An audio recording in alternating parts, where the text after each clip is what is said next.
नमस्कार. पुन्हा एकदा आपले स्वागत आहे. केंद्र सरकारची मोठी घोषणा. कर्मचाऱ्यांना आणि पेन्शनधारकांनाही मिळणार 35 लाख रुपये फायदा.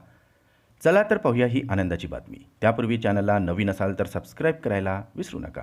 नवनवीन अपडेट मिळविण्यासाठी बेल आयकॉनला प्रेस करायलाही विसरू नका. ही अत्यंत आनंदाची बातमी आपल्या सहकारी मित्रांना शेअर करून व्हिडिओतील माहिती आवडल्यास लाईक करायलाही विसरू नका. नुकत्याच आलेल्या रिपोर्टनुसार आता केंद्र सरकार CGSH अंतर्गत उपचार घेत असलेल्या कर्मचाऱ्यांना हृदय आणि फुफ्फुस प्रत्यारोपणासाठी आता 35 लाख रुपये देण्याची तयारी करत आहे. हृदय आणि फुफ्फुसाचा त्रास असलेल्या केंद्रीय कर्मचाऱ्यांना केंद्र सरकार आता मोठा दिलासा देण्याची तयारी करत आहे. हृदय आणि फुफ्फुस प्रत्यारोपणासाठी आता CGSH अंतर्गत उपचार घेत असलेल्या कर्मचाऱ्यांना केंद्र सरकार 35 लाख रुपयापर्यंत देण्याची तयारी करत आहे.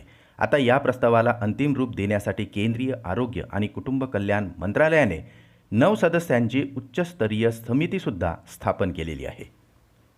केंद्रीय मंत्रालयाने फुफ्फुस प्रत्यारोपणासाठी 25 लाख रुपये, हृदय प्रत्यारोपणासाठी 15 लाख रुपये तर दोन्हीसाठी 35 लाख रुपये देण्याचे प्रस्तावित केलेले आहे. प्रत्यारोपणाची रक्कम वाढवण्याची मागणी केंद्रीय कर्मचारी अनेक वर्षापासून करत होते.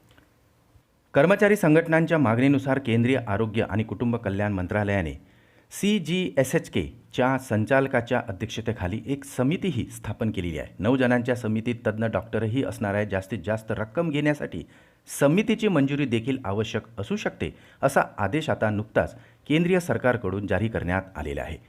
हृदय किंवा फुफ्फुसांचे प्रत्यारोपण करण्यासाठी कर्मचाऱ्याला खाजगी रुग्णालयात उपचार घ्यावे लागतात.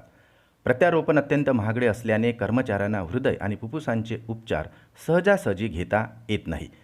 त्यामुळे फुफ्फुस आणि हृदय प्रत्यारोपणासाठी कमाल मर्यादा वाढवण्याची मागणी सातत्याने होत होती.